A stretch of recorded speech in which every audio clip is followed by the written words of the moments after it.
Okay, we're reading from the BFG, and so far we just finished up the chapter where the BFG goes to find dreams with Sophie, and they find some good dreams, but then they also find a really bad dream, like a nightmare.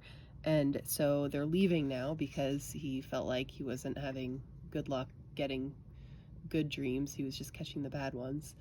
And we're on to the chapter called A Trogglehumper for the Fleshlumpeater. They is always having 50 winks before they go scumpering off to hunt human beings in the evening, the BFG said. He stopped for a few moments to let Sophie have a better look. Giants is only sleeping every then and now, he said, not nearly as much as human beings. Human beings is crazy for sleeping. Is it ever occurring to you that a human being who is 50 is spending about 20 years sleeping fast? I must admit that never occurred to me, Sophie said. You should allow it to occur to you, the BFG said. Imagine it, please. This human being who says he is 50 has been fast asleep for 20 years and is not even knowing where he is, not even doing anything, not even thinking. It's a funny thought, Sophie said. Exactly, the BFG said. So what I is trying to explain to you is that a human being who says he is 50 is not 50.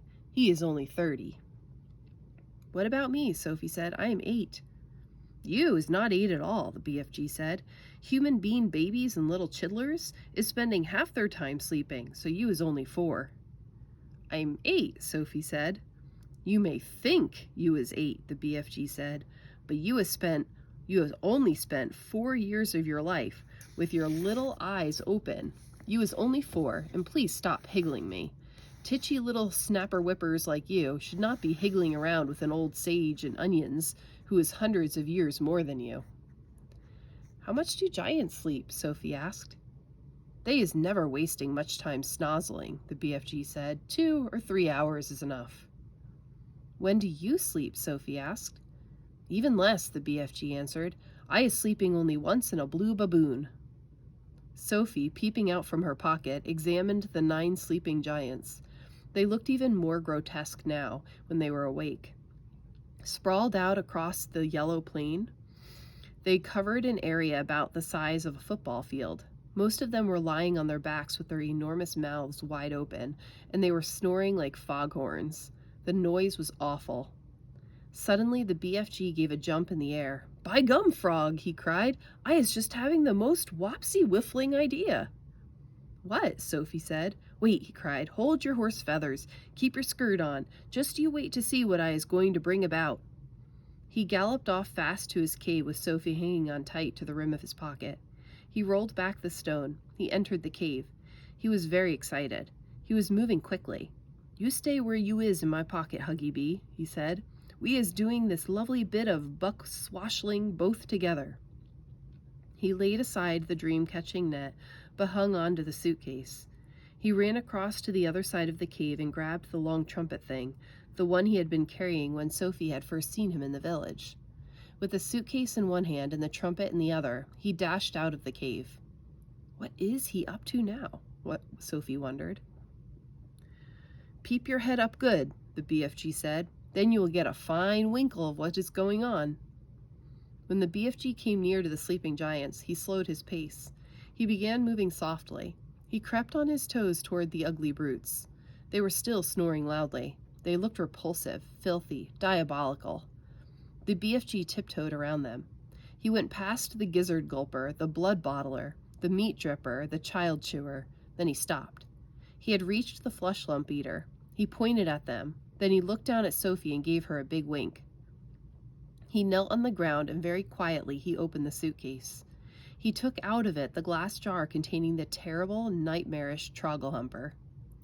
At that point, Sophie guessed what was going to happen next.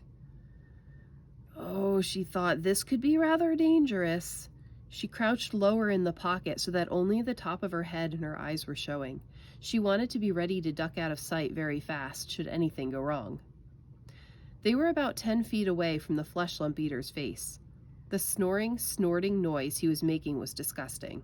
Every now and again, a big bubble of spit formed between his 2 open lips, and then it would burst with a splash and cover his face with saliva. Taking infinite care, the BFG unscrewed the top of the glass jar and tipped the squiggling, squirming,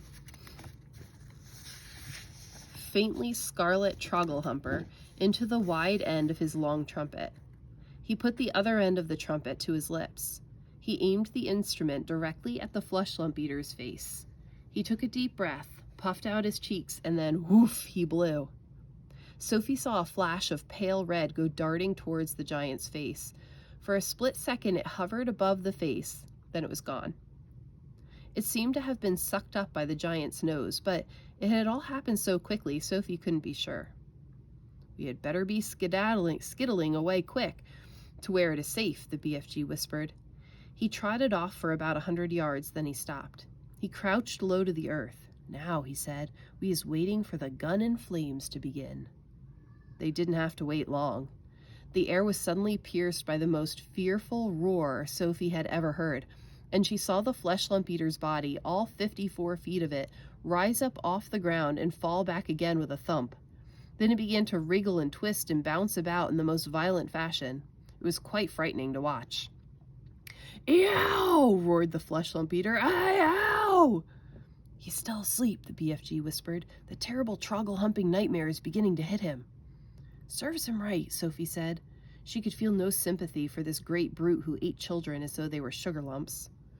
"Save us!" screamed the Fleshlumpeater, thrashing about madly. "He is after me! He is getting me!" The thrashing of limbs and the waving of arms became more violent by the second. It was an awesome thing to watch, such a massive creature having such mighty convulsions. "It's Jack!" bellowed the Fleshlumpeater. "It's the grewful, grunches Jack! Jack is after me! Jack is whack-crackling me! Jack is spike-sticking me! Jack is splash-splunking me! It's the terrible, fright-swiping Jack!" The Fleshlumpeater was writhing about over the ground like some colossal tortured snake. "Oh, spare me, Jack!" he yelled. "Don't hurt me, Jack!" "Who is this Jack he's on about?" Sophie whispered. "Jack is the only human being all giants is frightened of," the BFG told her. "They is all absolutely terrified of Jack. They is all hearing that Jack is a famous giant killer." "Save me!" screamed the Fleshlumpeater. "Have mercy on this poor little giant! The beanstalk! He is coming at me with his terrible spike-sticking beanstalk! Take it away! I is begging you, Jack! I is praying you not to touch me with your terrible spike-sticking beanstalk!" "Us giants," the BFG whispered, "is not knowing very much about this dreaded human being called Jack. We is knowing only that he is a famous giant killer, and that he is owning something called a beanstalk. We is knowing also that the beanstalk is a fearsome thing, and Jack is using it to kill giants." Sophie couldn't stop smiling. "What is you griggling at?" the BFG asked her, slightly nettled. "I'll tell you later," Sophie said.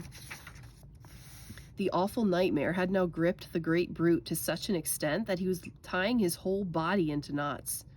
"Do not do it, Jack!" he screeched. "I was not eating you, Jack. I is never eating human beings. I swear I has never gobbled a single human being in all my wholesome life."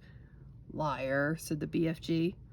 Just then one of the Fleshlumpeater's flailing fists caught the still fast asleep, meat-dripping giant smack in the mouth. At the same time, one of his furiously thrashing legs kicked the snoring, gizzard-gulping giant right in the guts. Both the injured giants woke up and leaped to their feet. "He is swiping me right in the mouth!" yelled the meat dripper. "He is bung-swaggling me smack in the guts!" shouted the gizzard-gulper. The two of them rushed at the Fleshlumpeater and began pounding him with their fists and feet. The wretched Fleshlumpeater woke up with a bang. He awoke straight from one nightmare into another.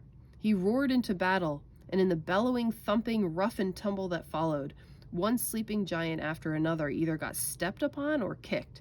Soon all 9 of them were on their feet, having the most almighty free-for-all. They punched and kicked and scratched and bit and butted each other as hard as they could. Blood flowed, noses went crunch, teeth fell out like hailstones. The giants roared and screamed and cursed, and for many minutes the noise of battle rolled across the yellow plain. The BFG smiled a big wide smile of absolute pleasure. "I is loving it when they is all having a good tough and rumble," he said. They'll kill each other, Sophie said. Never, the BFG answered. Those beasts is always bishing and walloping at one another. Soon it will be getting dusky, and they will be galloping off to fill their tummies. They're coarse and foul and filthy, Sophie said. I hate them. As the BFG headed back to the cave, he said quietly, We certainly was putting that nightmare to good use, though, wasn't we? Excellent use, Sophie said. Well done, you.